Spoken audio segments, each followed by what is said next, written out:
नमस्कार मंडळी, मी आहे साईनाथ आणि तुमचं स्वागत आहे आपल्या यूट्यूब चॅनलमध्ये, ज्याचं नाव आहे ग्रो विथ साईनाथ. तर आपल्या चॅनलचा उद्देश असा आहे की आपण ह्या चॅनलवरती करिअर संदर्भात मार्गदर्शन असेल किंवा काउन्सिलिंग असेल, या संदर्भात आपण चर्चा करतो आणि वेगवेगळ्या क्षेत्रातील जे एक्सपर्टीज आहेत त्यांना आपण इथे बोलवतो. तर त्यामधलाच आजचा जो आपला विषय आहे तो आहे share market trading. Share market trading आजच्या डेटमध्ये आपण बघत आलो आहे. बरेच आजची जी पिढी आहे शेअर मार्केटमध्ये इन्व्हेस्टमेंट करते किंवा शेअर्स वगैरे विकत घेते, पण त्यांना काही नॉलेज नसतं आणि त्यामुळे बऱ्याच लोकांचं नुकसानसुद्धा होतं. जर आपल्याला व्यवस्थित मार्गदर्शन जर भेटलं, काउन्सिलिंग जर भेटली, तर साहजिक आहे आपण पुढे चाल. त्यासाठीच मी इथे बोलवलेलं आहे, आमंत्रित केलेलं आहे मिस्टर सूरज धुमाळ यांना, जे गेल्या 12 वर्षापासून शेअर मार्केट ट्रेनिंग देत आहेत आणि आज बऱ्याच विद्यार्थ्यांना, बऱ्याच स्टुडंटना त्यांनी खूप चांगल्या प्रकारे मार्गदर्शन करून पुढे नेण्यामध्ये प्रयत्न केलेला आहे. तर आपण थेट त्यांच्याशीच बोलूया. स्वागत आहे सर आपलं तुमचं आमच्या यूट्यूब चॅनलमध्ये. तर सूरज सर, तुमच्याबद्दल आणि शेअर मार्केटमध्ये तुमचा प्रवास कसा सुरू झाला याबद्दल काय सांगाल? माझ्याबद्दल सांगायचं झालं तर मी गेले 12 वर्ष स्वतः ट्रेडिंग करतो.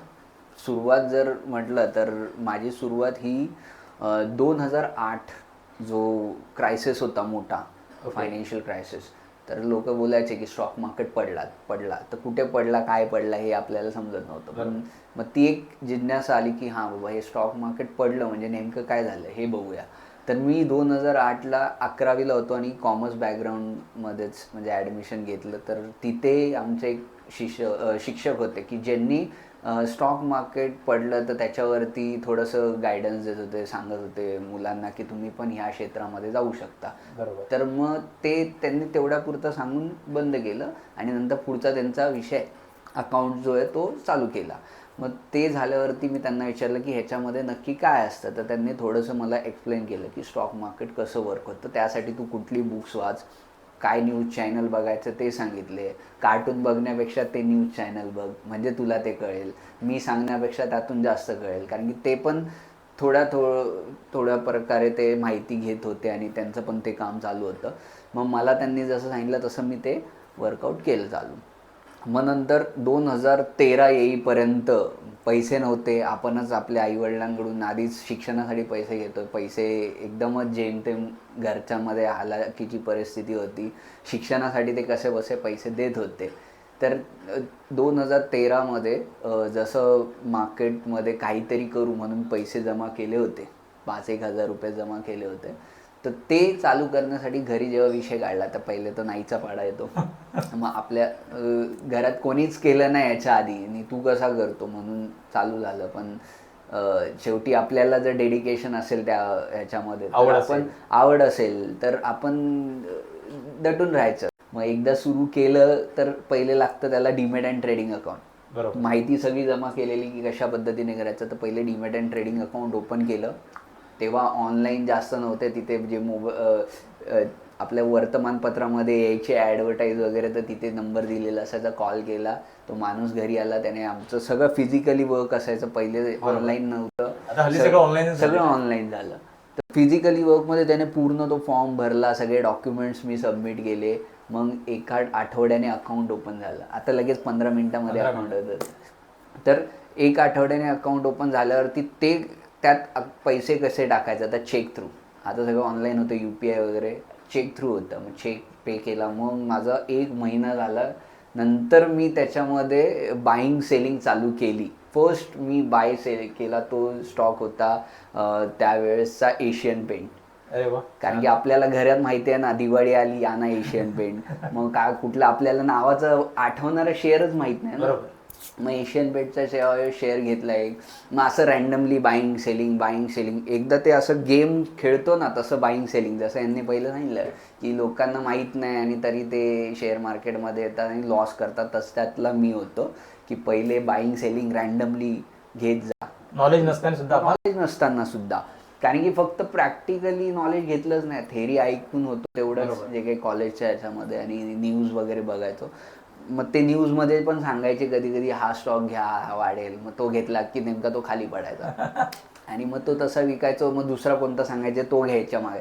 म्हणजे सांगतात जे स्टॉक त्याच्या मागे धावत पळायचो, तर त्याच्यामध्ये नुकसानच होत गेलं माझं. आणि मग एक रिअलाईज केलं की अरे 5,000चे फक्त माझे 3,000 राहिले.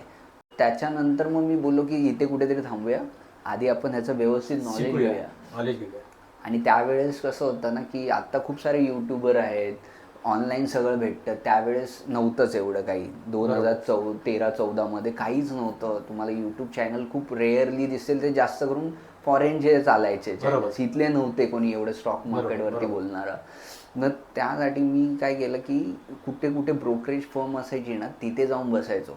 ओके. पण तिकडे गेलो मी, एकदम कवळा होतो, सगळे म्हातारे लोक होते. तिथे गेल्यावर तिथे बोलायचे अरे बाळा तू कॉलेज विलेज कर, यामध्ये नको जाऊ. ते स्वतः सांगायचे आणि ते स्वतः येऊन तिथे बसायचे ट्रेड करायला. तर तिथे मी ह्यांच्या गोष्टी ऐकायचो, 4 गोष्टी समजायचो. काही 2-3 जण असायचे की जे थोडंसं समजून सांगायचे तिथे. मग ते वर्कशॉपला कुठे जायचे, तिथे घेऊन जायचे मला. मग असे एक थोडंसं बोलतो ना की आपलं एक सराउंडिंग तशा पद्धतीने केलं की त्या गोष्टीचं नॉलेज येत राहतं आपल्याला. मग त्यामध्ये हिस्सा घेता वर्कशॉप अटेंड केले. माझं शिक्षण MBA finance, specialisation in capital मार्केटच केलं, तर तिथून अजून बऱ्याच गोष्टी समजल्या. ओके. आणि माझा हा बिझनेससुद्धा मी त्याच वेळेस चालू केला, नोकरी न करता डायरेक्टली याच क्षेत्रामध्ये मी बिझनेस उडी घेतली. हां, की जे तुला नॉलेज आहे तेच लोकांना तुला सांगायचं आणि त्यातून पैसे येतात. जसं की वॉरन बफेट, जे आपले शेअर मार्केटचे गुरुज म्हणतो आम्ही त्यांना, बरोबर, तेच आमचे गुरुजी. त्यांनी सांगितलं होतं की तुम्ही एका गोष्टीतून 100 रुपये घेण्यापेक्षा 100 गोष्टीतून 1-1 रुपया घ्या. एखादी त्यातली गोष्ट जरी बंद पडली तर तुमचा तो 1 रुपया बंद होईल. बाकीचे तर गोष्टी चालू आहेत, तो उद्या जाऊन तुम्हाला 10 रुपये देईल, कोणी 100 रुपये देईल. तर अशा तुम्ही multiple source of income start करा, हे म्हणणं होतं. त्या गोष्टीतून मी माझा एक व्यवसाय चालू केला. मी स्वतः ट्रेडिंग करतो, त्याची ट्रेनिंग देतो. ॲज CEO फाउंडर आहे इन्व्हेस्टमेंट फायनान्शियल सर्व्हिसेस, ही माझी संस्थाच आहे. तर त्याच्यामध्ये ॲज अ फायनान्शियल डॉक्टर म्हणून मी काम करतो. Okay, great. तर फायनान्शियल डॉक्टरच का, तर ॲक्च्युली हे नाव ठेवण्यामागचं कारण की मी लोकांचं विटॅमिन वाढवण्याचं काम करतो. ओके. जे लोकांकडे कमी आहे, ते कमीच राहतं नेहमीच लोकांसाठी. तर ते विटॅमिन म्हणजे मनी विटॅमिन लोकांना हवं आहे जास्तीत जास्त. तर ते कसं करता येईल त्यासाठी मी ही संस्था चालू केली. तर तुम्ही जी काय तुमची जी अप अँड डाऊन लाईफ सांगितली, जे काय तुम्ही उतार चढाव बघितले, म्हणजे आपण बोलतो ना मराठी फॅमिली एक तर आपली, आणि त्यामध्ये पण ट्रेडिंग, आणि याच्यामध्ये सुद्धा तुम्ही त्यामध्ये करिअर बनवण्याचा प्रयत्न केला आणि आज तुम्ही स्वतःचा बिझनेस सेट केलेला आहे. तर खरंच ते खूप कौतुकास्पद आहे आपल्यासाठी, आपल्या मराठी माणसासाठी सुद्धा खूप कौतुकास्पद आहे. अँड सगळ्यांनी केलं पाहिजे, म्हणजे थोडी तरी भरारी घेण्याचा प्रयत्न केला पाहिजे. रिस्क घेतली तरच आपल्याला काहीतरी त्याचा फायदा होईल. बरोबर. तर आज आपल्याकडे असे बरेच प्रश्न आहेत जे आपण लाईनसर विचारूया तुम्हाला, आणि त्या प्रश्नाचे उत्तर तुम्ही द्याल ही आम्हाला अपेक्षा सुद्धा आहे. आणि त्यामुळे बाकींचे सुद्धा प्रश्न जे आहेत त्यांचे उत्तर त्यांना भेटतील आणि खूप चांगल्या प्रकारे त्यांना मार्गदर्शन आपल्याकडनं भेटेल. सुरज सर, आपण आज आपल्या प्रश्नाकडे डायरेक्ट वळूया. आता माझा प्रश्न असा आहे की शेअर मार्केट कसं काम करतं, म्हणजे स्टॉक मार्केट आपण ज्याला शेअर मार्केट म्हणतो, ते कसं काम करतं, कसं वर्क करतं? ओके. तर शेअर मार्केट ही कन्सेप्ट मोस्टली आपल्या इथल्यापेक्षा जास्त जर मागे गेलो तर युरोपियन कंट्री आणि अमेरिकन कंट्री तिकडे चालायचे. बरोबर. मग त्याच्यानंतर आपल्या इथे आला तो बॉम्बे स्टॉक एक्सचेंजच्या थ्रू. तर सुरुवात करताना कसं पहिले एक ते झाडाखाली बसायचे सर्व लोक, म्हणजे BSCची बिल्डिंग उभी राहायच्या आधी. आणि मग सगळे ते लोक जे बिझनेस करतात त्यांना जर फंडची गरज आहे, आता कुठलाही बिझनेस चालू करायचा तर फंडची गरज कशी असते, एक तर तुम्हाला बँकेकडून लोन घ्यायचा, बरोबर, तर त्याला इंटरेस्ट लागेल, बरोबर, किंवा तुमच्याकडे दुसरा ऑप्शन असतो की बॉन्ड्स इश्यू करा, त्यातून लोकांकडून पैसे घ्या आणि त्याच्यावर पण फिक्स रेट ऑफ इंटरेस्ट द्यायचा आहे. मग तिसरा कुठला प्रकार आहे की कोणतरी पार्टनर शोधा आपल्या बिझनेससाठी आणि त्याच्याकडून पैसे घ्या आणि त्याला आपण शेअरिंग करू जो काय प्रॉफिट होतो कंपनीचा. तर प्रायव्हेट लिमिटेड केले तर लिमिटेड ऑफ पार्टनर्स येतील, पण जर पब्लिक करायला गेलो तर खूप मोठी आपल्याकडे एक माणसांची कमी नाही आहे, तर ते सगळ्यांना पार्टनर बनवू शकतो आपण, मॅक्झिमम लोकांना. मग त्याच्यासाठी तुम्हाला पब्लिक इश्यू आणायला लागतो, त्याला आपण बोलतो फ्रेश इश्यू. ओके. तर फ्रेश इश्यू आणण्यासाठी IPO असं जर सगळ्यांनी नाव ऐकलं असेल, इनिशियल पब्लिक ऑफर बोलतात, त्याच्या थ्रू फंड रेज करते कंपनी. मग तर ते त्यांचं पहिलेचं कुठलं कर्ज असेल ते फेडायला असेल, किंवा दुसऱ्या पार्टनर त्यातून एक्झिट करत असेल तर त्यांना ते पैसे द्यायला असेल, किंवा त्यांना जो बिझनेस एक्सपांड करायचा आहे, नवीन कुठेतरी फॅक्टरी आउटलेट्स चालू करायचे आहेत, तर त्यासाठी जो पैसा लागतो तो कुठून आणायचा, तर लोकांना पार्टनर्स बनवून. मग त्यांना काय फिक्स रेट ऑफ इंटरेस्ट नाही द्यायचा, कंपनी जशी ग्रो करेल तसा तुम्हाला फायदा जो काय होतो तो दिला जाईल. मग तिथून सुरुवात होते शेअर मार्केटची. कुठला शेअर जर नसेल मार्केटमध्ये तर तो IPO थ्रू येतो, फ्रेश इश्यू. मग फ्रेश इश्यूमध्ये सगळ्यांना शेअर भेटतात का, तर नाही. ते कसं वर्क होतं हे माहिती आहे का तुम्हाला? त्याबद्दल काय आयडिया नाही. तर त्यामध्ये कसं असतं की एक ड्राफ्ट तयार केला जातो थ्रू इन्व्हेस्टमेंट बँकर त्या कंपनीसाठी. म्हणजे एक जन्मकुंडलीच असते त्या कंपनीची. ती जेव्हा जाऊन देतात आपले जे रेग्युलेटर आहे, सेबी, ज्याला आपण security exchange board of India बोलतो, त्यांच्याकडे दिला जातो. ते सर्व चेक करतात, पडताळणी करतात. योग्य वाटलं तर पुढे RHP आणतात, रेड हेरिंग प्रॉस्पेक्टस. त्याच्यावरती ते लोक डेट सांगतात की ह्या डेटला हा IPO ह्या प्राईजला ओपन होणार आहे. बरोबर. अप्लाय सगळे करतात. जसं की म्हाडाची लॉटरी असते ना, आपण म्हाडाच्या घरांसाठी सगळे अप्लाय करतो. मग सगळ्यांना घरं नाही भेटत. ज्यांना भेटतात त्यांना ते घरांची पुढची अमाऊंट पे करायची असते, ज्यांना नाही भेटत त्यांना ते पैसे रिफंड होतात. तसंच इथे IPOमध्ये की इथे तुम्हाला एक 15,000च्या आसपासचा एक लॉट असतो IPOचा. मल्टिपल तुम्ही घेऊ शकता टिल 2 लाखापर्यंत. आपल्या रिटेल इन्व्हेस्टरचं चालू आहे, मोठ्या इन्व्हेस्टरचं नाही चालू आहे. तर त्याच्यामध्ये ते लोक पैसे घेतल्यानंतर आपल्याला IPO लागेल का नाही हे अलॉटमेंट जेव्हा येतात तेव्हा समजतं. ते 2-3 दिवसामध्ये येतं पुढच्या. आता लवकर होतं, पहिले खूप टाईम जायचा, आता लवकर येतं. मग त्याच्यामध्ये तुम्हाला जर लागला तर तो तुमच्या डीमॅट अकाउंटला शेअर क्रेडिट होतं, तुमच्या बँकेतून पैसे डेबिट होतात. बरोबर. आणि ज्यांना नाही लागला त्यांचे पैसे अनब्लॉक होतात. म्हणजे हा पैसा आपल्याला बँकेतच ठेवायचा आहे, एवढं सिक्युअर आहे ते की तो पैसा तुमचा अनब्लॉक होतो जर नाही लागले. आणि ज्यांना लागला तो जर विकायला जाणार असेल तर ते असतं सेकंडरी मार्केट. ओके. जे आपण नॉर्मल शेअर बाय सेल करतो ना, कधी पण बाय सेल करतो तर तो सेकंडरी मार्केट असतो. तर सेकंडरी मार्केटमध्ये स्टॉक बाय सेल करतो, ते आपल्यामध्ये आपण बाय सेल करतो. म्हणजे जेव्हा कोणी सेल करतो तर दुसरा कोणीतरी बाय करणारा असेल, त्या ऑर्डर जेव्हा मॅच होतात तेव्हा तो शेअर बाय करणाऱ्याकडे जातो आणि बाय करणाऱ्याचे पैसे सेल करणाऱ्याकडे जातात. तर हे सगळं क्लिअरिंग होतं ऑटोमॅटिक, त्याला काही जास्त हे करायची गरज नाही. तर अशा प्रकारे शेअर मार्केटला काम. यस. तर आपण दुसऱ्या प्रश्नाकडे जाऊया. तर मंडळी, दुसऱ्या प्रश्नाकडे जाण्या अगोदर आम्ही तुमच्यासाठी सेम असे व्हिडिओ घेऊन येणार आहोत. तर प्लीज आपल्या चॅनलला सबस्क्राईब करा आणि आपल्या मित्रांना सुद्धा शेअर करा. कारण आपल्याला जर हा व्हिडिओ आवडला तर नक्की त्याला लाईक सुद्धा करा आणि कमेंट द्यायला विसरू नका की आपल्याला नेक्स्ट कोणत्या करिअर संदर्भात आपल्याला व्हिडिओ हवा आहे. आपला दुसरा प्रश्न असा आहे की शेअर मार्केट इन्व्हेस्टमेंट म्हणून करावं की ट्रेडिंग म्हणून? शेअर मार्केट इन्व्हेस्टमेंट म्हणून सुद्धा करू शकता आणि ट्रेडिंग म्हणून सुद्धा करू शकता. फक्त आपला माइंडसेट आणि आपला पैसा किती आहे आपल्याकडे, रिस्क घेण्याची कॅपॅसिटी किती आहे, त्याच्यावरती सगळं अवलंबून आहे. लोक ह्यामध्ये अशा पद्धतीने इन्व्हेस्ट करतात किंवा ट्रेडिंग करतात की ते पैसे कुठून तरी लोन थ्रू घेतात आणि मग बर्डनमध्ये राहतात की बाबा माझा हा लोनचा हप्ता एवढा भरायचा आहे, तेवढे काढायचं तर मला ते शेअर मार्केट थ्रू काढायचे. तर त्याच्या ह्याच्यामध्ये ते पैसे तेही जातात. तर तसं असेल तर ते आधीच ट्रेडिंग करू नये. म्हणजे अशा लोकांनी कर्ज काढून करूच नये. आपला जो पैसा आहे की हा तो गेला तरी काही दुःख वाटणार नाही, टेन्शन येणार नाही, त्याच्यामुळे आपली लाईफ कुठेतरी स्पॉईल होईल असं करू नका. पैशांचा विषय, पैशांचं सोंग करता येत नाही. त्याच्यामुळे जर तुमच्याकडे असा पैसा आहे की जो तुम्ही खर्च केल्यासारखाही असेल तर ट्रेडिंगमध्ये या. नॉलेज नसेल तर म्हणतोय, पण जर नॉलेज असेल तर तुम्ही त्या पद्धतीने करणारच नाही ट्रेडिंग. म्हणजे रँडमली की पैसे उडवायचेत म्हणून आलोय, मग तुम्ही इकडे कशाला करता, तुम्ही कसिनोला जा. बरोबर. ते बेस्ट राहील तुम्हाला त्याच्यापेक्षा की रँडमली करायचं आहे. ट्रेडिंग हा जो विषय आहे ना तो कसा असतो माहिती आहे का, सेम बिझनेस. तुम्ही बिझनेस करता म्हणून असं करा. बिझनेससाठी काय लागतो तर पहिले कॅपिटल लागतो. बरोबर. कॅपिटलच्या आधी तुम्हाला ती स्किल येते का, म्हणजे शिकणं गरजेचं आहे. हां, शिकणं गरजेचं. जसं की उदाहरण घेतलं तर एखादा मला वडापावचा गाडा चालू करायचा आहे, तर पहिले घरी वडापाव करून बघेल, लोकांना खायला घालेल, आवडला तर ते बोलते बाबा तू वडापावची गाडी टाक, चांगला धंदा चालेल, टेस्ट चांगली आहे तुझी. मग तो पुढे जाईल की विचार करेल की मला वडापावचा गाडा चालू करायला किती कॅपिटल लागेल. वडापावचा गाडा घ्यायचा आहे तर मग तो गाडा बनवावा लागेल किंवा कुठून तरी भेटत असेल विकत तर तो विकत घेईल.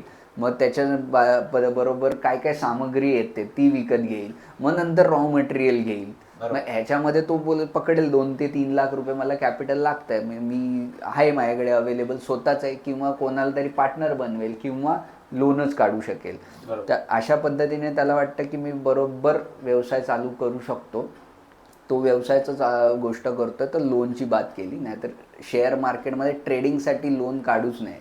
बरोबर. तर तो दोन्ही व्यवसाय थोडे वेगळे आहेत. हा डिजिटली जाता, इथे तुम्ही कष्ट खूप करताय, तिथे स्मार्ट वर्क करून तुम्हाला कमवावं लागेल. तर वडापावचा गाडा चालला, तो चालू करतो, त्याच्यातून तो इन्कम कमवतो, तर ते झालं ॲक्टिव्ह इन्कम.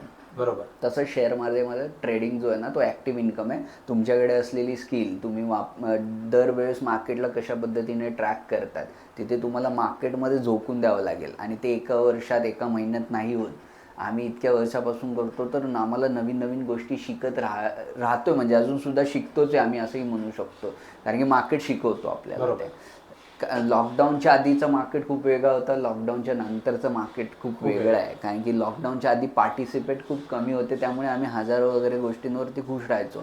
आता लाखो गोष्टींवरती खुश राहण्यासारखं मार्केट आहे, कारण की तेवढं मार्केट डेथ चाललेलं आहे, कारण की पार्टिसिपेट वाढलेले आहेत. ट्रेडिंगमध्ये कसं असतं ना, फायदा ज्याचा होतो ना, म्हणजे दुसऱ्या कोणाचं तरी नुकसान झालेलं असतं. जितके तुम्हाला माहिती आहे की मार्केटमध्ये डिमांड कुठे येणार आहे, तर जिथे डिमांड जास्त आहे तिथे तुम्ही तो बाय करून चालू शकता. आणि जिथे तुम्हाला वाटतं की ह्या स्टॉक्समध्ये सप्लाय येणार आहे, ते तुमच्या स्टडीनुसार, तुम्ही स्टडीमध्ये लॉजिक लावता, तुमचा जो काही स्टडीचा पॅटर्न असेल तो नुसार, तर तुम्ही तिथे सप्लाय आला तर तुम्ही सेल करून पण चालू शकता. म्हणजे ट्रेडिंगमध्ये दोन्ही साईडने कमवता येतं. नुसतं मार्केटवरती जातो म्हणून नाही, तर मार्केट पडताना सुद्धा कमवतो, तर तो असतो ट्रेडिंगवाला फॅक्टर. दुसरा आहे तो इन्व्हेस्टमेंट जो बोलता तुम्ही, तर तो इन्व्हेस्टमेंट सगळ्यांसाठीच चांगला आहे. ट्रेडर जो असेल तो पण, किंवा त्याचा दुसरा बिझनेस असेल, किंवा तो जॉब करणारा असेल, किंवा तर तो खूप पैसा, बक्कळ पैसा, पण त्याला माहीत नाही शेअर मार्केटची, तर तो इन्व्हेस्टमेंटसुद्धा करू शकतो. त्याला आपण पॅसिव्ह इन्कम वाईज म्हणू शकतो की तो पॅसिव्ह इन्कमचा आहे. तिथे तुम्ही काही करत नाही, मार्केट म्हणजे पैसा वाढतो, पैशाला तुम्ही म्हणजे पैशाला तुम्ही कामाला लावताय. बरोबर. तुम्ही काम नाही करत आहे, मग तिथे तुम्ही झोपेत पण पैसा कमवू शकता. म्हणजे तुम्ही लॉंग टर्मसाठी कुठले क्वालिटी स्टॉक्स आहेत, जसं की उदाहरणार्थ तुम्हाला बाहेर कुठल्या गाड्या जास्त दिसतात, त्या कंपनीचे शेअर्स घेऊन तुम्ही बसा. तुम्ही काय खाता, त्याचं प्रोडक्ट कोण बनवतो, तर त्या गोष्टींवर तुम्ही जर लक्ष ठेवलं ना, तरी सुद्धा, म्हणजे तुम्हाला माहिती आहे आता मॅगी सगळे लोक खातात. बरोबर. तर मॅगी कंपनी जी आहे ती कोणाची आहे, ती नेस्लेची आहे. वरती नेस्ले लिहिलेलं असतं. नेस्लेचे अदर प्रोडक्ट कोणते कोणते चालतात, त्यातला मॅगी सर्वात जास्त सेलिंग होणारा प्रोडक्ट आहे ग्लोबली. बरोबर. त्याच्याबरोबर तुम्हाला ते नेसकॅफे, किटकॅट आहे, म्हणजे शेअर विकत घेऊन ठेवणं ही इन्व्हेस्टमेंट झाली. ही इन्व्हेस्टमेंट झाली लॉंग टर्मसाठी. मग त्याच्यामध्ये काय फायदे आहेत की एक तर तुमच्या शेअरची प्राइस वाढते लॉंग टर्ममध्ये. बरोबर. शेअर्सवरती काही कंपन्या बोनस देतात, 3-4 वर्षाने अशा देणाऱ्या बऱ्याच कंपन्या आहेत की त्या बोनस देतात. एका शेअरवर 1 शेअर फ्री, एका शेअरवर 10 शेअर फ्री. तर असे लॉंग टर्ममध्ये तुमचे नंबर ऑफ क्वांटिटी वाढतात. बरोबर. शेअरचा प्राईस पण वाढतं, म्हणजे तुमचा जो वेल्थ आहे ना ती क्रिएट होत राहते ऑटोमॅटिक.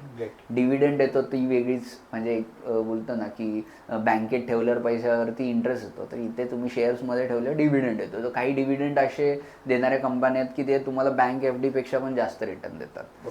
मग ते तुम्हाला प्राइसिंग बघायची की किती स्वस्तामध्ये मी क्वालिटी स्टॉक बाय करतो. हे वॉरन बफेटचं म्हणणं आहे की चीप प्राईजमध्ये तुम्ही क्वालिटी स्टॉक बाय करा, ती सर्वात मोठी इन्व्हेस्टमेंट असेल कुठल्याही ॲसेट क्लासपेक्षा. म्हणजे ट्रेडिंगला आपण ट्रेडिंग म्हणून पण बघूया आणि इन्व्हेस्टमेंट म्हणून सुद्धा बघू, दोन्ही बघून चालावंच लागेल आत्ताच्या जमान्यात. कसं जर माहिती आहे का सुरेश सर, मला खरंच ह्या सगळ्या गोष्टी माहिती नव्हत्या ट्रेडिंगची सध्या, कारण मी ट्रेडिंगमध्ये कधी इन्व्हॉल्वच नाही, पण तुमच्यामुळे अशा बऱ्याच गोष्टी मला माहिती पडत आहेत. ओके.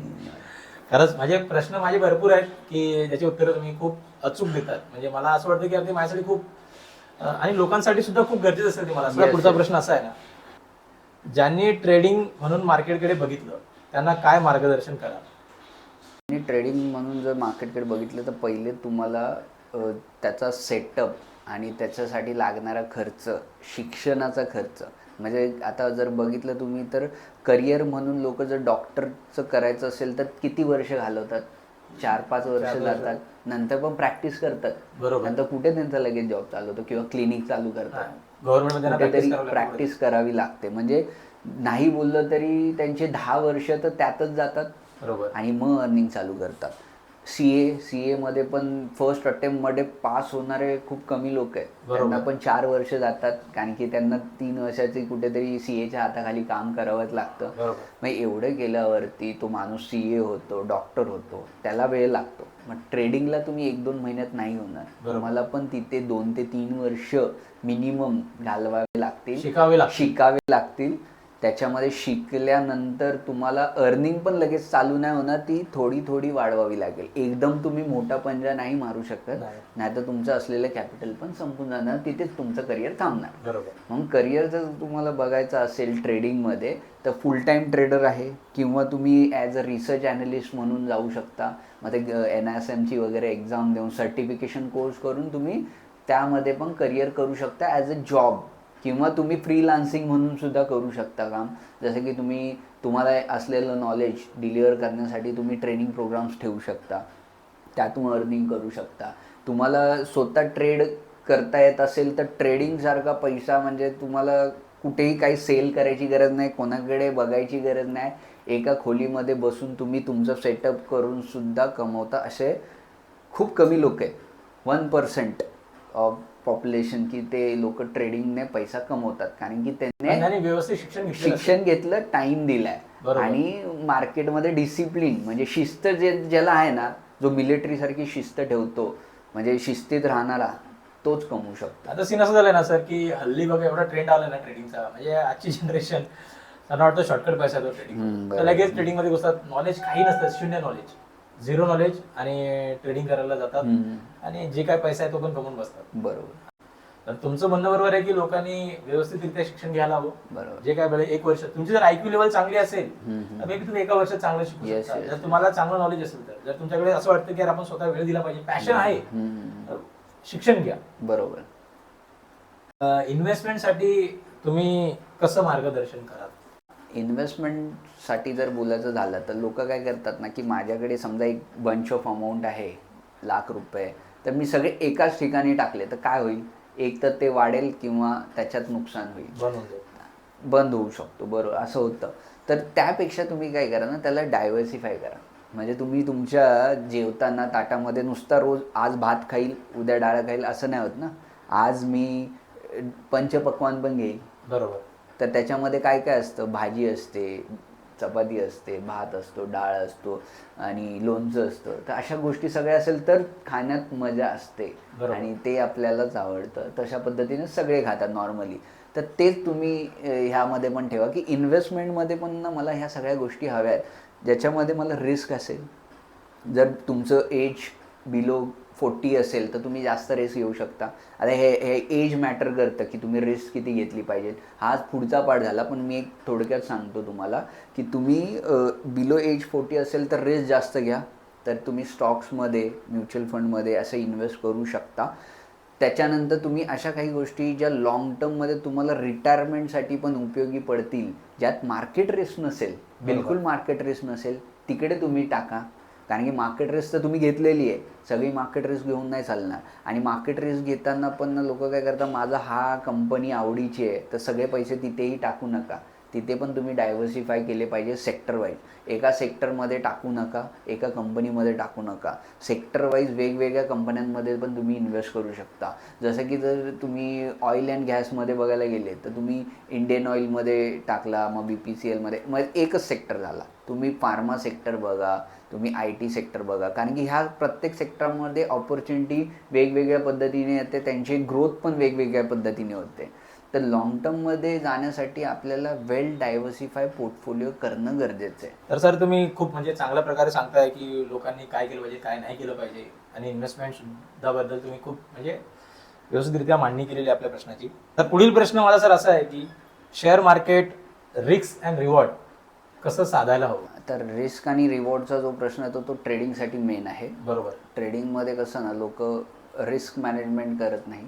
त्याच्यामध्ये रिस्क तुम्ही जेवढी घेता, समजा तुम्ही ₹1,00,000 ट्रेड करता आणि तुम्ही लॉस बिअर करणार असाल तर ₹10,000 पूर्ण असेल तर तो मग गॅम्बलिंगच झाली. तुम्ही स्टॉप लॉस करून चालणं गरजेचं आहे, की पूर्ण फंड नाही गेला आज तर तुम्ही उद्या नवीन तयारी करू शकता त्या फंडवरती. ते रिकवर करायला असेल लॉस तर ते बेस्ट पडतं. मग तुम्ही जर रिस्क ठेवली असेल 10,000ची तर रिवॉर्ड तुम्ही 5-7,000 असा नाही ठेवला पाहिजे. म्हणजे कमी रिवॉर्ड नको आहे. जितकी रिस्क ठेवली आहे त्याच्यात डबल तुमचा रिवॉर्ड असणं गरजेचं आहे. म्हणजे तुम्ही तिथे रिवॉर्ड करताना 20,000, 30,000, 50,000 असा ठेवला पाहिजे. तुम्ही रिस्क किती घेता त्याच्यावर. मी एक एक्झाम्पल दिलं, 10,000चं जर रिस्क असेल तर रिवॉर्ड तुम्हाला एक साधारणतः 20-30,000 असं ठेवणं, म्हणजे 1:2चा रिस्क रिवॉर्ड बोलतो. रिस्क 1ची तर रिवॉर्ड 2चा असला पाहिजे. अशा पद्धतीने तुम्ही मॅक्झिमम वेळ जेव्हा ट्रेड करता ॲज पर युअर स्टडी जे काय असेल त्यावेळेस समजा प्रोबॅबिलिटी पकडतो की तुम्ही टॉस उडवताय, हेड येईल टेल येईल, तुम्ही जो काही निर्णय घेता त्याच्यामध्ये 10मधले समजा 5 तुमच्या ऑपोजिट निर्णय जरी आले, म्हणजे तुमची रिस्क आली तर तुमची 1%ची रिस्क जाणार आहे. पण जेव्हा रिवॉर्ड आला 5 वेळा तो 2%चा आला. जरी 2%चा जरी पकडला तरी ओव्हरऑलमध्ये तुम्ही विन विन सिच्युएशनला राहता. तर मंडळी आपण पुढे परत जाऊया, पुढच्या प्रश्नाकडे जाऊया परत. पण तरी पण परत एकदा सांगतोय की बऱ्याच लोकांनी चॅनलला सबस्क्राईब नाही केलेलं आहे. व्ह्यूज चांगले येत आहेत पण सबस्क्राईब कोणी करत नाहीये. तर प्लीज आपल्या चॅनलला सबस्क्राईब करा, फक्त बघू नका, सबस्क्राईब सुद्धा करा, जेणेकरून तुम्हाला नवीन नवीन अपडेट्स भेटत राहतील. तर आपण सर पुढील प्रश्नाकडे जाऊया. तर जे आपले शेअर मार्केट आहे त्यामध्ये होणारे जे अप्स अँड डाऊन्स आहेत त्याबद्दल तुमचं काय मत आहे? शेअर मार्केटमध्ये अप्स अँड डाऊन्स हा पार्टच आहे त्याचा. ओके. म्हणजे ती खासियतच आहे त्याची. ती नसेल तर मग बोलतो ना की जेवणामध्ये मीठ नाही आहे असं आहे ते. अप्स अँड डाऊन्स हे येणारच आणि हे आलंच पाहिजे आमच्या ट्रेडरसाठी. ते चांगले आहे. जोपर्यंत अप्स अँड डाऊन्स नाही मग ते आम्हाला काही मजाच नाही त्यात ट्रेडिंग करायला. कारण की मार्केटवरती जातो ना त्याच्यापेक्षा जास्त खाली पडताना आम्हाला इन्कम देऊन जातो. प्रॉफिट जास्त तेव्हा होतं जेव्हा मार्केट पडतो. आणि जर पडलाच, खूप पडला चांगला खासा, तर इन्व्हेस्टर म्हणून आम्हाला परत संधी आहे ना की परत आम्ही त्याला लोअर लेवलला चांगले स्टॉक, क्वालिटी स्टॉक कॅच करू. म्हणजे ते परत नवीन हायकडे निघतात.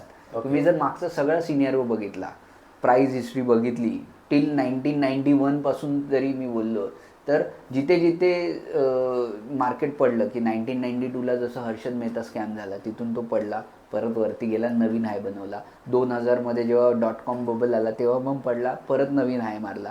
2008ला जी फायनान्शियल क्रायसिस आलेलं लेमन ब्रदरचं, लोकांना बऱ्याच माहिती आहे, तो खूप मोठा एक मार्केटसाठी फॉल होता ग्लोबली, फक्त इंडियाचा नाही ग्लोबली. मग तिथून जो मार्केट खाली आला तो परत नवीन हायकडे गेला ना. मग परत जेवढा हाय मारला चांगला खासा तिथून 2020ला जो 12,000वरून परत 7,500 आला. 7,500वरून जो आत्ता आपण बघतोय हाय 26,200 गेला. मग आता समजा 26,200वरून आता परत 23,500 पर्यंत आलेला. निफ्टी जो बोलतो मार्केट म्हणजे आपण निफ्टीला इंडिकेट करतो. तर निफ्टी हा इंडिकेट करतो इंडियाला. तर तो इंडिया जसं ग्रो करेल तसा तो वाढतच राहणार आहे. पण त्याला आधी खाली तरी येऊ द्या. बरोबर.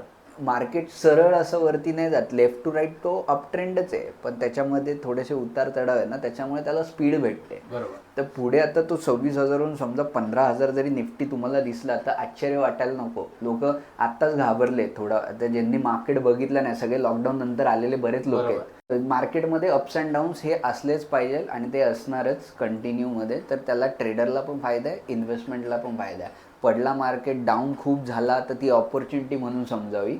आणि खूप वाढला तर ट्रेडरसाठी ती पण ऑपॉर्च्युनिटी आहे. तर तुम्ही दोन्ही जर करणार असाल तर ते तुमच्यासाठी सोने पे सुहाग आहे की मार्केट तो तसाच असला पाहिजे. पुढचा प्रश्न माझा असा आहे सर तुम्हाला की भारतामध्ये शेअर मार्केट आणि ट्रेडिंग विषयी सध्या काही ट्रेंड्स आहेत का? भारतामध्ये सध्या ट्रेंड जर बघितला तर लोक ह्याच्यावरती ना फक्त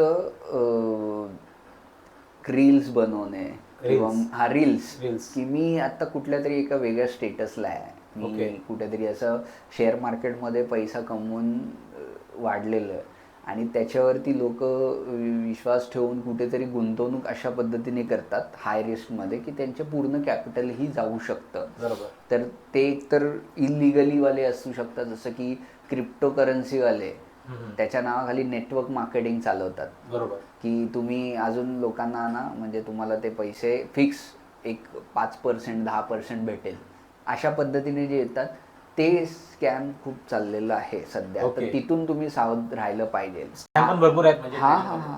ट्रेडिंगमध्ये असा स्कॅम चालतो की तुमचं डीमॅट अँड ट्रेडिंग अकाउंट नसतं, त्यांचं असतं. बोलतात पैसे घेतात, ते तुमच्याकडून पैसे मागवतात, त्यांच्या अकाउंटला लोक ट्रान्सफर करतात आणि ते सांगतात की आम्ही तुम्हाला महिन्याकाठी 5 ते 10% देऊ, तुम्हाला रिस्क नाही आहे, जरी मार्केट पडलं तरी ती रिस्क आम्ही घेऊ असं सांगतात. पहिले 2-3 महिने देतात, नंतर ते रफू चक्कर. अशा खूप साऱ्या केसेस तुम्ही न्यूजवरती पण ऐकले असतील की त्यांना मग असं काहीतरी आम्हीच दाखवलं 5-10%चं. मार्केटमध्ये कधी फिक्स रिटर्न येत नाही, एवढं लक्षात ठेवा. व्हेरिएबल असतात. आम्ही अजून कधीच फिक्स रिटर्न काढलं नाही दर महिन्याला, सेम कधीच आले नाही आहेत. सध्या हे म्हणजे स्कॅमचा ट्रेंड चालू आहे. हो हो. अजून काही दुसरे काही ट्रेंड्स वगैरे आहेत? ट्रेंड्स चांगले आणि एक वाईट सांगितलं मी. आता चांगले असेही आहेत की त्यातून काही लोक चांगले व्हिडिओज वगैरे बनवून टाकतात, ते त्यांच्यासाठी चांगले आहेत. काही असे क्लासेस पण चालवतात, ट्रेनिंग प्रोग्राम, की त्याच्यामध्ये तुम्ही जर शिकले आणि त्यांच्यासोबत जाऊन तुम्ही जर ट्रेड केले तर ते कशा पद्धतीने ट्रेड करतायत आणि त्यांना कसा फायदा होतोय हे जर तुम्ही जवळून बघितलं ना त्यांच्या, तर तुम्ही सुद्धा तशा पद्धतीने कमवू शकता, करिअर घडवू शकता त्यामध्ये. तर असा एक ट्रेंड चालू आहे की लोक आमच्यासोबत येऊन इथे बसतात, ट्रेड करतात, त्यांना त्यातून नक्कीच फायदा झालेला आहे. आपण जे करतो तेच जर त्यांना करायला दिलं, जे चालतं मार्केटमध्ये, तर नक्कीच ते सुद्धा फायदेशीर राहतं. आता याच्यावरूनच आठवलं, तुम्ही करिअर बद्दल बोललात, तर शेअर मार्केटमध्ये आपण करिअर घडवू शकतो का? हो, नक्कीच. करिअर घडवण्याचे तुम्ही फ्रीलान्सिंग म्हणून करू शकता, तुम्ही ॲज अ जॉब म्हणून त्यात करू शकता. जॉब वगैरे भेटतो याच्यामध्ये? जॉब खूप भेटतात तुम्हाला. ते सर्टिफिकेशन जे असतात NISMचे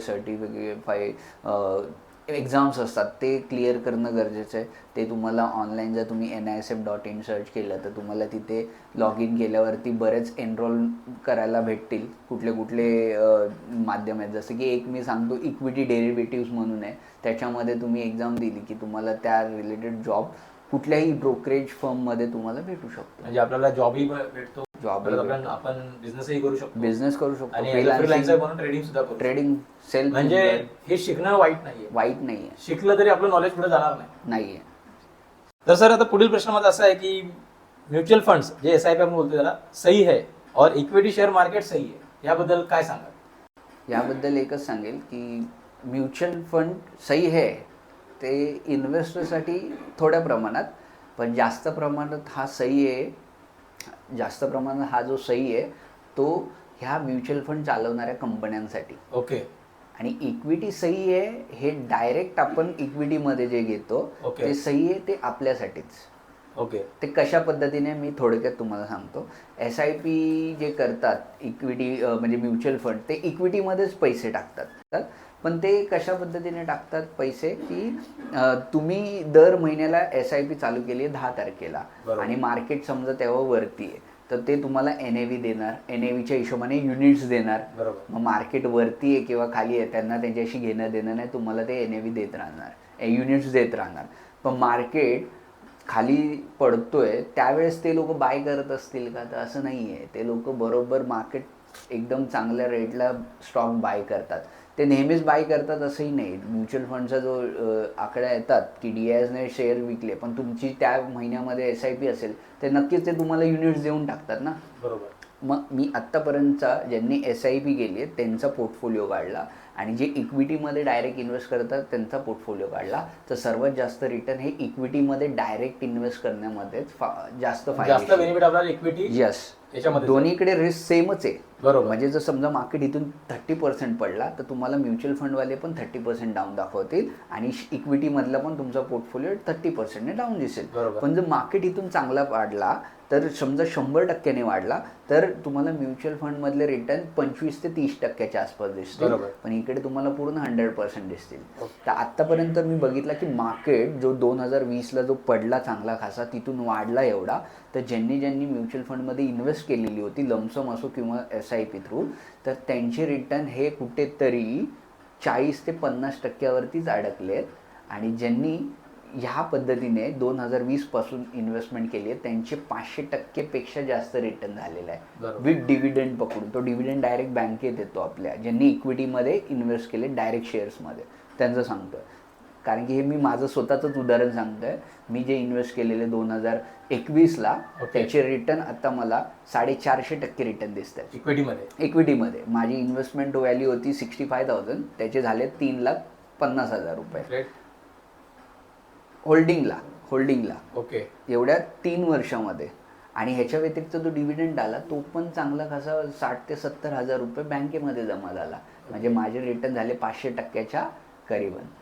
पण म्युच्युअल फंडमध्ये तुम्हाला ना डिव्हिडंडचा फायदा, ना बोनसचा फायदा, ना जे काही इक्विटीचे बेनिफिट्स आहेत ते तुम्हाला नाहीत, ते त्या कंपन्यांना. मग जर विचार केला की ह्या कंपन्या कशा चालतात, त्या अशा चालतात की तुम्हाला जे रिटर्न द्यायचे आहेत ते फक्त 1/4च देतात, बाकी 3/4 स्वतःकडे ठेवतात. म्हणून तर ह्यांचे जे फंड मॅनेजर आहेत त्यांचा करोडोचा पॅकेज असतो. ओके. त्याच्या अंडर जे असलेले रिसर्च अॅनालिस्ट त्यांचा पण करोडोचा पॅकेज आहेत, चांगले जॉब्स आहेत. हे जे तुम्ही जर बघितले म्युच्युअल फंड कंपन्यांचे ऑफिसेस, ते काय आपल्या साध्या गल्ली वगैरे मध्ये नाही आहेत, ते आहेत BKC, फोर्ट, कोल्हापूर अशा मोठ्या सिटीतल्या टाउन साईडला मोठ्या एका चांगल्या पॉप्युलर ठिकाणी त्यांचे ऑफिसेस आहेत. तर त्यांचा मेंटेनन्स जर बघितला तो पण ह्यूज असतो. तरी ह्या कंपनी इयर ऑन इयर म्हणजे वर्षाकाठी 60 ते 70% प्रॉफिट दाखवतात कंपन्या. त्या कशा, त्याच्यापेक्षा जास्तच असेल, त्यांनी बुक्स ऑफ अकाउंट्समध्ये जरी 60-70% दाखवलं असेल.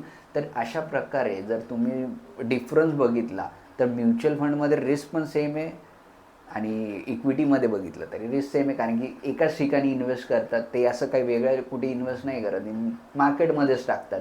पण जेव्हा रिटर्नची गोष्ट येते ना, तेव्हा म्युच्युअल फंडमध्ये तुम्हाला 1/4च अमाऊंट दिली जाते. म्हणजे 100% जर मार्केटने दिले असेल तर 25%च तुम्हाला भेटणार. आणि इथे इक्विटीमध्ये जो तुम्हाला दिसतोय समोर तोच डायरेक्ट दिसणार, जे तुमच्या शेअरचा भाव चाललाय तोच दिसणार ना. त्याच्यामुळे तिथे तुम्हाला 100% रिटर्न तुम्हाला शो करणार. आपण काय करायचं की जे म्युच्युअल फंड कंपन्या घेतात ना, त्याच कंपन्यांमध्ये इन्व्हेस्ट करायचं. ओके. या सगळ्या क्वालिटी स्टॉक्सच असतात. यासाठी पण नॉलेज देणारे आहेत आपल्यासारखे बरेच लोक की जे तुम्हाला फंडामेंटली ॲनालिसिस करून कुठली कंपनी ओव्हर व्हॅल्यू आहे, कुठली अंडर व्हॅल्यू आहे, ह्याचा अभ्यास केला तर तुमच्यासाठी ते बेस्ट राहील की तुम्ही त्या पद्धतीने लॉंग टर्मसाठी शेअर स्वतःसाठी घ्या ना. तुम्ही स्वतः कंपनीचे मालक बनता त्यामध्ये. चांगलं आहे. म्हणजे दोन्ही पण आपल्या ठिकाणी सही. ओके. आता शेवटचा प्रश्न आहे, वास्तविक जीवनात शेअर मार्केट किती इम्पॉर्टंट आहे आणि त्याचा तुमच्या जीवनावर काय परिणाम झाला? माझं कसं शेअर मार्केटचा जो अभ्यास करण्याची जी जिज्ञासा चालू झाली तिथून मी त्याच्यामध्ये रोज डेली आहे. म्हणजे आपल्याला एक तर डिसिप्लिनची सवय लागते. शिकत राहण्याची एक बोलतं ना आवड, की मला रोज शिकायचं. त्याच्यामुळे मी बाकीचे पण थोडे कोर्स करत राहतो त्यासोबत. म्हणजे ती शिकण्याची जी आवड आहे ना ती तिथूनच नवीन गोष्टी शिकल्या. नाही तर अभ्यास कसा असायचा ना शाळेतला, एकदम बोरिंग, सगळे रट्टा मारून आपण चालायचो, बरोबर ना. इथे प्रॅक्टिकली करताना म्हणजे बोलतो ना की आपण मोटिवेट कुठून होणार माणूस, तर पैसे कमवून. पैसा आपल्याला मोटिवेट करतो, त्याला आपण एम विटॅमिन बोलतो. एम विटॅमिन म्हणजे मनी विटॅमिन. तर ते वाढवण्यासाठी जर आपल्याला मोटिवेट होतोय आपण, ते होणारच, कोणी सुद्धा असू द्या. आजकाल कोणी आपल्याला असा एखादा मोटिवेशन देणारा जरी असेल ना, तो तेवढ्या पुरता मोटिवेट करून देईल. पण पैसा तुम्हाला लाईफ टाईम मोटिवेट करतो. तर पैसा कमवण्यासाठी शेअर मार्केट हा पर्याय मला योग्य वाटतो की तुम्ही त्याच्यामध्ये करिअर करू शकता. मी फ्रीलान्सिंगच करत होतो, स्वतः सेल्फ एम्प्लॉईड आहे, ट्रेनर आहे, कोच आहे. तर त्याच्यामध्ये तुम्हाला शेअर मार्केट कशा पद्धतीने मी चालू केलं, तुम्हीही अशा पद्धतीने करू शकता. सोबत बसून मी माझ्यासोबत कोणाला पण बोललो ना की ट्रेडिंग करायचं आहे, मला शिकायचं आहे, तर माझ्यासोबत घेऊन बसतो त्याला. मी जे ट्रेड करतो ते ट्रेड, मग ते ट्रेड का घेतले, त्याच्यात एक्झिक्युशन का केलं आपण, त्यातून माझा फायदा कसा झाला किंवा नुकसान झालं तर काय कारण आहेत, हे सगळं बघतो ना, तेव्हा तो प्रॅक्टिकली शिकतो. नाही तर थेरी सगळं आपल्याला ऑनलाईन भेटतं, बुक भेटतात.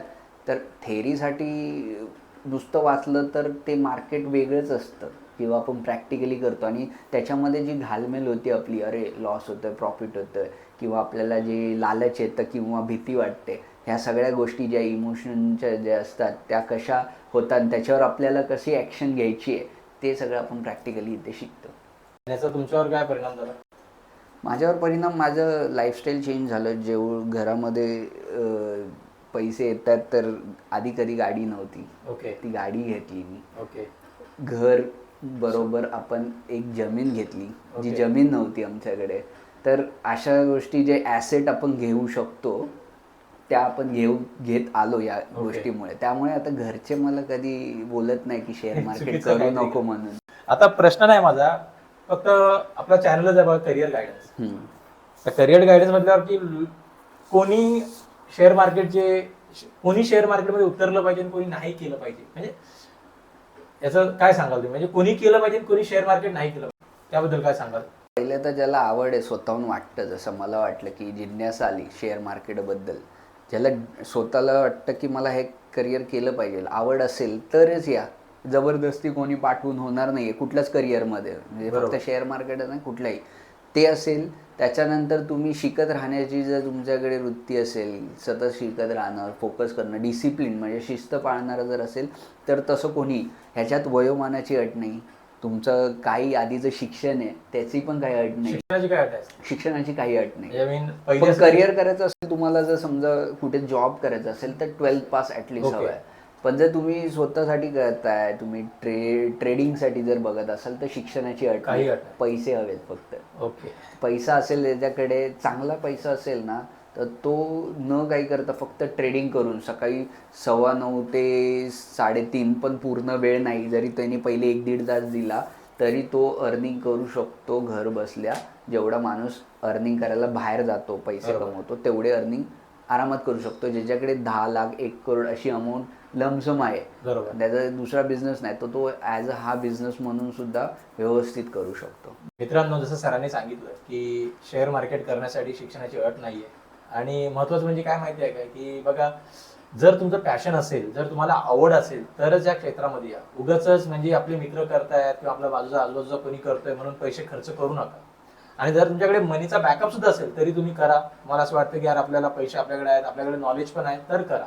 आणि पॅशन असेल तर पहिलं शिका व्यवस्थितरित्या, कुठेतरी चांगल्या कोचिंग क्लासमध्ये जा जिथे शेअर मार्केटचे क्लासेस शिकवले जातात, आणि शिकून मग ट्रेडिंग करायला सुरुवात करा. बरोबर ना सर? Yes yes. आता सरांबद्दल सांगायचं झालं तर सर तुम्ही जसं बोललात आता की बाबा माझं ट्रेडिंगचं मी करतो सुद्धा आणि माझं ट्रेनिंग इन्स्टिट्यूट सुद्धा आहे. हो. तर ते म्हणजे कुठे आणि काय तुम्ही कशा प्रकारे गाईड करता, ऑफलाईन करता की ऑनलाईन करता, त्याबद्दल काय सांगाल? तर आपले ऑफलाईन क्लासेस जे चालतात ते डोंबिवलीमध्ये चालतात. डोंबिवलीमध्ये ईस्टला पेंढारकर कॉलेजजवळ तुम्ही ग्लोब पिनॅकलमध्ये ते क्लासेस होतात ऑफलाईनमध्ये. बऱ्याच लांबून सुद्धा लोक येतात इथे शिकण्यासाठी, ज्याचा डेडिकेशन आहे स्वतःचं. तर तुम्हीसुद्धा जर येऊ इच्छित असाल, काहींना ऑनलाईन नाही समजत, तर ऑफलाईनसाठी आपलं आहे. आणि ज्यांना ऑनलाईनच करायची इच्छा असेल, इथपर्यंत येऊ शकत नाही, तर ऑनलाईनमध्ये आपण झूमवरून गुगल मीट थ्रू घेतो ऑनलाईनचे पण सेशन. त्याबरोबर आपला आता नवीन ॲप पण लॉन्च होतो आहे, ज्याच्यामध्ये तुम्ही डायरेक्टली तिथून कोर्स बाय करू शकता. तिथून आपले काही लाईव्ह सेशन चालतील, ते सुद्धा तुम्ही बघू शकता. तर मंडळी, जसं सरांनी सांगितलंय की सरांचं डोंबिवली इथे स्वतःचं इन्स्टिट्यूट आहे ऑफलाईन, जिथे ऑफलाईन विद्यार्थी लांबून शिकण्यासाठी येतात. जर तुम्हाला ऑफलाईन शिकायचं असेल तर नक्कीच त्यांच्या ॲड्रेसवरती तुम्ही भेट द्या. मी डिस्क्रिप्शनमध्ये ॲड्रेस मेन्शन करेलच. आणि जर तुम्हाला ऑनलाईन शिकायचं असेल तर सरांचा नंबर सुद्धा मी डिस्क्रिप्शनमध्ये देणार आहे. तर त्या सरांच्या नंबरवरती तुम्ही कॉल करा, त्यांच्याशी कनेक्ट करा. तुमचे काही डाऊट्स असतील तर तुम्ही डायरेक्टली त्यांना विचारा. मार्गदर्शन सर फ्रीमध्ये करतायत. आणि जर तुम्ही त्यांच्याशी कनेक्टेड केलं तर साहजिक आहे तुमच्यासाठी एक ते फ्री सेमिनार सुद्धा घेतील, ऑनलाईन फ्री वेबिनार आपण बोलतो त्याला. तर लवकरात लवकर सरांशी कनेक्ट करा. खूप चांगल्या प्रकारे सरांनी तुम्हाला मार्गदर्शन केलेलं आहे. आणि अशाच प्रकारे जर तुम्ही त्यांच्याशी जॉईन झाला तर अजून चांगल्या प्रकारे तुम्हाला मार्गदर्शन करतील. आणि खरंच सर तुम्ही खूप आपल्या प्रश्नाची चांगल्या प्रकारे उत्तरं दिलेत. मे बी सगळ्यांचे डाऊट सुद्धा त्यामध्ये क्लिअर होतीलच की ट्रेडिंग काय आहे. नक्की मला सुद्धा माहिती नव्हतं, पण आज तुमची जे उत्तरं आहेत ते तुम्ही दिलेत, त्यामुळे मला बराच असा ट्रेडिंगच्या क्षेत्रातला अनुभव आलेला आहे. खरंच तुमचा खूप खूप धन्यवाद आणि परत आपण भेटू. धन्यवाद साईनाथ सर की तुम्ही ते मला एक संधी दिली बोलायची. तर तुम्ही अशाच प्रकारचे व्हिडिओ घेऊन येत राहा. जशा पद्धतीने तुम्ही वेगवेगळे विषय आणा जे मीही बघेल, त्यातून मलाही शिकायला भेटेल नक्कीच. तर यासाठी मी सबस्क्राईब केले, तुम्हीही सबस्क्राईब करा, शेअर करा आणि प्रत्येक व्हिडिओला लाईक करत चला. Grow with thank you so much. Grow with Sainath सोबत ग्रो करूया.